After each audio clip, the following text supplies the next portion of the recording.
welcome back everybody to the Navigant Credit Union Broadcast Center and our friends over at Deepwater. Thanks so much. It might be the perfect week for you on Go Local Live's Business Monday. First of all, it's BIF Summit week. It's BIF Summit time after all this planning, and we're ready. Less than a week ago, Amazon announces that they are going to create a second headquarters. Yeah. And they're going to employ 50,000 people. And then 2 days later, less than 2 days later, Benny's announced that they're closing, in part as a response to their inability to keep up with the Amazons of the world. Yes. So the orbits of all the worlds have come into perfect alignment for Saul Kaplan. It is Saul Kaplan week. Well, can we start with Benny's? Let's talk about Arnold was just here.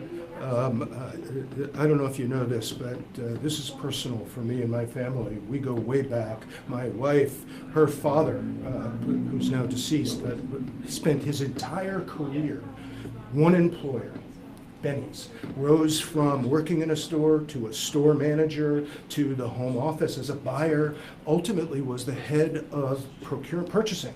He was the head buyer. And so as I came into the family, way back when, right? I've been in it a while. Dating young Susan. This was personal for us. And the truth is that Susan's dad taught me everything about retail, right? Because of his Benny's experience. He used to take me to the trade shows. Now, I grew up in the pharmaceutical industry where you went to a show, it was serious research and clinical trials. You go to the shows. He took me to McCormick Place. They were buying sporting goods and kind of automotive stuff. There are incredible noise and music and all kinds of beautiful people. And and I'm like, what is this? He taught me retail.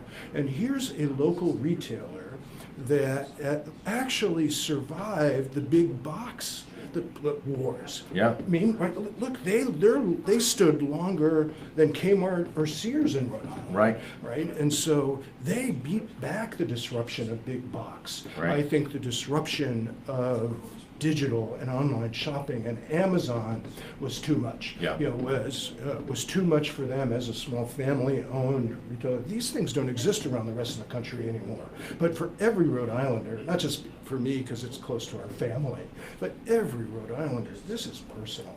This is what happens, when a model, in this case, a retail, way to shop, gets disrupted. And the family interest, after all of these years, has decided for their own reasons that this would be a good time, to exit the business. I'm happy for them.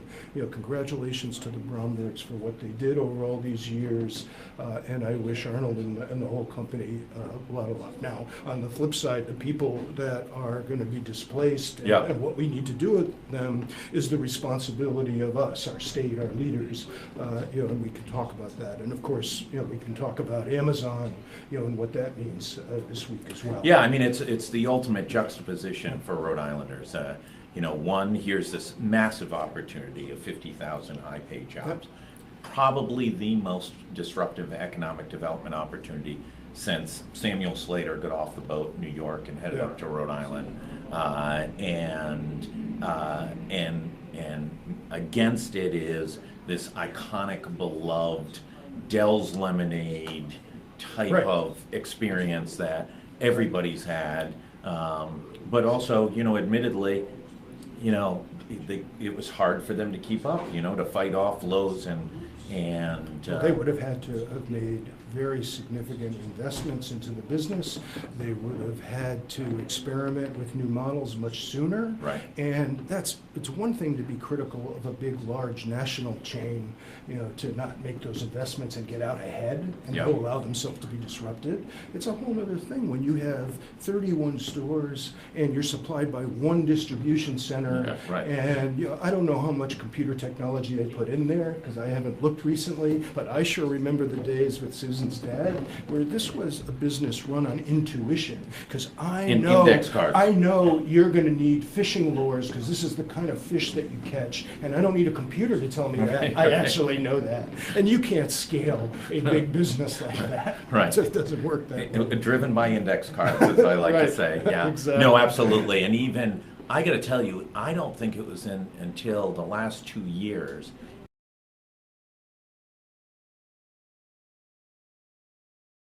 Significant. At Benny's. Benny's, yeah. Yeah. So, it's interesting. Let's talk about Amazon. Okay. Here is a real opportunity for Rhode Island. And sure, every city's going to be fighting for it and applying and trying to get in the game.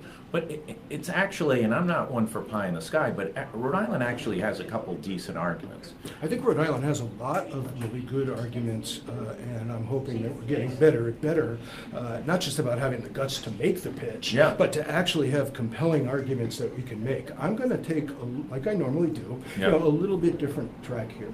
I believe that we should go after Amazon and go for the play, but I don't think we should do it alone. Yeah. I think we should be combining forces with our neighboring states. Let's start with Massachusetts. Yeah. And we should be creating a bigger story around the region, behaving like we are an integral part of the regional economy, right?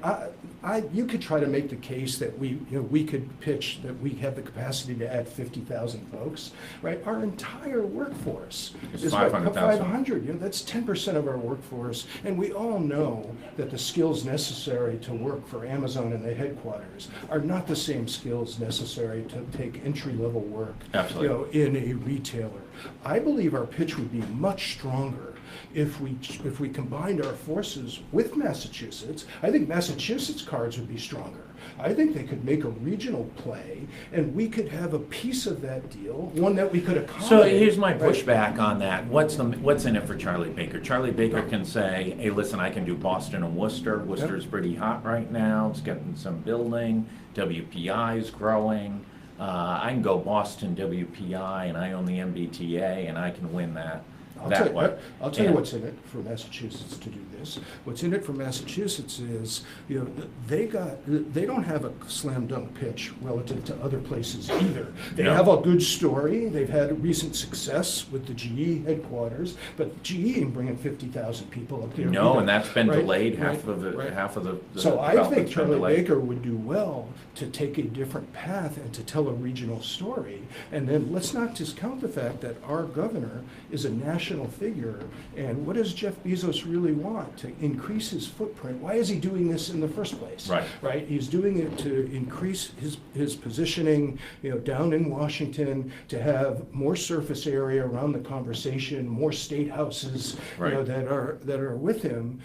And we have something really important to offer there with our current governor, right, who knows how to play that game. I think there's a pitch there that would be much, much stronger. I would feel much better about our chances to get a component, something that we could deliver, right, rather than trying to pitch we can deliver the whole 50,000 jobs, all the technology skills that they're going to No, listen, there's some things, we produce a lot of college grads that are very talented. I know we do. And almost all of them, 70% of them, move away. So that's number one. We do have a workforce that we can create. Number two is our cost of operating here is significantly less than most of the cities that are on the short list. Certainly in Boston, where you can't touch anything for less than $50 a square foot, and you can be in any number of buildings, or we'll build you one for half the price. But listen to me. I'm not trying to argue that we don't have a powerful story. I believe our governor is going to be very aggressive about this, and they're working it. Maybe not as transparently as you would like them to. I got to tell you, Can I tell you, I was surprised at how slow they were the first 48 hours, for sure. They were really struggling the first 48 hours. I don't have any information to suggest that. I other know enough cities about leaping Governor on it. Raimondo to know, they are on this thing. I think the interesting question is, Have you gotten what a do you call yet? pitch? What do you pitch? Have you gotten a call No, yet? I don't get the call, but that's okay. I'm not laying awake waiting for the call. But there's like 10 right? people you should call in the state of Rhode Island. You're being one of them. Oh, stop. It's not about me. May not be about you, but it's about the state of Rhode Island, Paul Salem, Angus Davis. I mean, you know, there's a group Right. of people on a play like this that you would want to get in a room But for this morning at 9 a.m. This opportunity requires a different approach. Absolutely. So just to narrow thread it and think like we're going to compete, you know, with our scale, you know, to be able to win this as a winner take all, I think is naive, and I'd be surprised if they weren't thinking this through and trying to figure out. Now, you're right. You know, what does Charlie Baker think, and how do you paint the picture that it's worth it for him? Mm-hmm. But imagine what he looks like if he actually played a leadership role in helping strengthen the regional economy, with them as the nucleus of that, which they deserve to be up in Boston. You mean you would then be President Baker? But right? You'd have the potential to be president. Absolutely. You know, the odds would go up. Yeah, and he's already got about 80% approval rating. Yeah. What's the lesson? Let's go to the dark side. What's the lesson for Rhode Island about Benny's? Yeah. You know, well, do we have a strategy? Yeah, I think the lesson for Rhode Island, you know, for Rhode Island, it's a Rhode Island-based company with 700 employees. We have employees. to create the conditions. Let's start with the companies that are already here. Yeah. And let's create the conditions for them to innovate, to get more competitive, to constantly be working what's next. So if you're sitting on a chain and you see this happening and you're not shaping your economic development strategies and programs and incentives to say, how could we help you, Benny's, right, get out ahead of the inevitable disruption? Because we know that if we allow companies here, I mean, how many manufacturers did we watch, you know, until the day they announced that they were closing? Absolutely. As opposed to saying, what does it take to make you more competitive? And get beyond the initial rhetoric of, you can help me by lowering my taxes. Like, yeah, we could, but that's not going to change the game. You're not going to compete against Amazon, you know, because you didn't have to pay sales tax, you know, on your computers. Like, that's not a game changer. Right. You want to change the game, actually deliver something to the folks leading companies like Benny's to say, here's what we can do to help you explore and test what's next so that you don't get Netflixed or Amazon. Right. Right. We got to play offense, and offense means to innovate, to get better faster.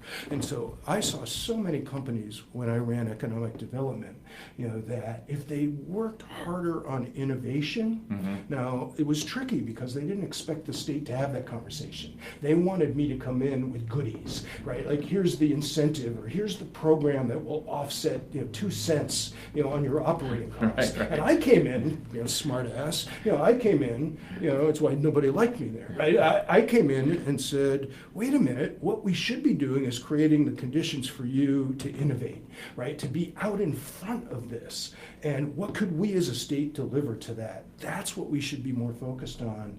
And that's what's going to keep fewer companies from getting to the point where Benny's is. Right. Leave aside the family interests and the real estate and all the other aspects. Just focus in on the Listen, if they were printing concern. money, Right. they'd be in business, right? I mean, if they were successful, continuing to be success as a retailer, without as much risk in the future, they would not be ceasing operation. They could have at least positioned the business for sale as an ongoing concern. Right. The problem with that, if you're a family-owned interest, depending on the individuals in the family, you know, and what they're looking to do, Right. anyone buying it as an ongoing concern wants long-term leases on all the real estate, Right. which is where a lot of the value is. Right. And so leave aside their family interest in what they needed to do. We should respect any family for making choices that are in the best interest of their family. Absolutely. I mean, for what they've done for our state and our community, we should be grateful for what they've Listen, done. 93 years is as good a run Right. as just Yeah, about no anybody kidding. goes in this No state. kidding.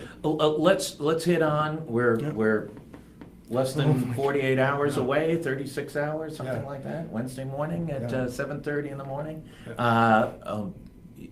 You know, another big BIF summit Yeah. and a rock star lineup, Yeah. sold out. Yep. Over at Trinity, and we're lucky enough to be partners with you. We're going to be broadcasting it live, both taking the streams of all the presenters, but also doing some one-on-one How many interviews over people there. do you think you're going to have watched live stream on your site? How many during those 2 days? 400, 500,000, I think, is what we've been selling the ratings for. Yeah. Yeah. No pressure, Saul. No pressure. No pressure, but I promise this in terms of eyeballs here. We're grateful for you doing it. To me, it's an experiment. Right. We've always said that it's not only exciting to be in the room, right? But we live stream it so that people that aren't in the room can participate in the conversation. Right. Because this isn't just about our own personal networks. This is about a network of networks, right? And it's more important how we share with our networks and enable them than it is. It's not about us. Right. It's not about those of us on the stage. It's not about those of us in the room. It's about folks in the community that are trying to make a better life for themselves. And so we're experimenting with every way we can do that. The Twitter stream, one of my favorite things to do in the days leading up to the thing, the hashtag, pound BIF 2017, go check it out today. Oh yeah, already rocking and rolling, and I love the stories of people that are on their way to Providence now. Right. And there's some sad ones because there's some folks that are stuck in Florida, or in Texas that aren't going to be able to make the trip. But the good news is they can stitch in online, they can watch the live stream, they can be part of the conversation on Twitter. We open the conversation up, and I would share that with your viewers as well. It's going to be a special couple of days. I mean, think about this. I mean, could there be more discombobulating times than this? Whether it's hurricanes or earthquakes or political upheavals, right? Nuclear risks. I mean, we've got it all. We got it all, right? And so imagine being in a room, and connected to external networks, where you've got 500 plus innovation junkies that are optimistic, can do, don't come up with the 8,000 reasons why we can't change something, but come up with the reasons that we can and how to do it. How inspiring is that? I'm looking forward to it. No, I think everybody is. The traffic that's been off the preview pieces, having Walt Mossberg on or Joanne Druzzi, et cetera, has really been remarkable. I think the Walt Mossberg interview is still going and going and going. Literally for a week, which is very unrare. That story was in the top 3 or 4 stories every day in traffic. And you could see it would bing across the world somewhere, and then a bunch of people would look at it and engage in it and push it out. So, I think it's as dynamic an event as we have in Rhode Island. It's akin to the Jazz Festival or the Volvo races or these things that bring this incredibly diverse group of people together and talk about something that's incredibly timely. And, listen, not to innovate, you find out what happens. Your 93-year-old business, regardless of how great you are, how good the service is, how low the prices are, how conveniently located you are. I mean, they've perfected locations. There's no void of Bennies near anyone. And even still, the threats and the risk and the amount of change that takes place in business today is rampant all the time. Well, I couldn't say it any better. You have to innovate every day, and even if you're the innovator, you then better start focusing on what's next. And we've talked several times about Jeff Bezos and what makes that guy tick. I mean, he never rests on what works today. He's constantly experimenting with a different. He's putting his resources, now quite ample, behind it. And if you don't innovate every day, you're going to end up being Amazon. And I mean, if you go and read his quotes, he tells you where he's going. The cruelest one is, your margin is my business opportunity. That's right. So, you're making a little bit of money. I'm going to sneak in there and take it away from you. And he is relentless. As an entrepreneur. And he's not Warren Buffett. He's not 80 years old. He's not going anywhere. We got Jeff Bezos for the next. And he also, if you notice on his acquisition, he's smart in how he moves to stay out of, federal regulatory eyeballs. I mean, that Whole Foods thing went through about as quick as an acquisition can go through for a couple of public companies moving. Yeah, very, very smooth. And you can try to paint him, and many will try to paint him as the bad cop in this, the bad guy. But I'm sorry, what he's doing and what he's experimenting with in providing to consumers, right, is a good thing. What we have to do is get better at what it means for our communities, and how do we create a community that's conducive to people and companies and organizations that are constantly reinventing themselves, right? And we could learn a lot from that here in Rhode Island. So lots of opportunities to learn Wednesday and Thursday. Hopefully it won't have the effect on the Rhode Island economy like March Madness has on workplaces, where so many people are watching March Madness that the GNP goes down. Goes down. But if that does take place, it's good for Go Local, so we'll enjoy it.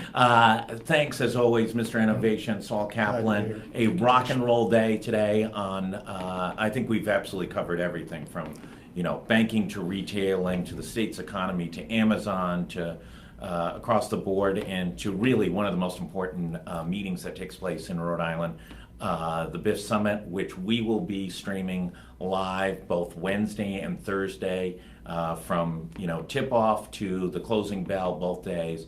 So a lot of activity over the next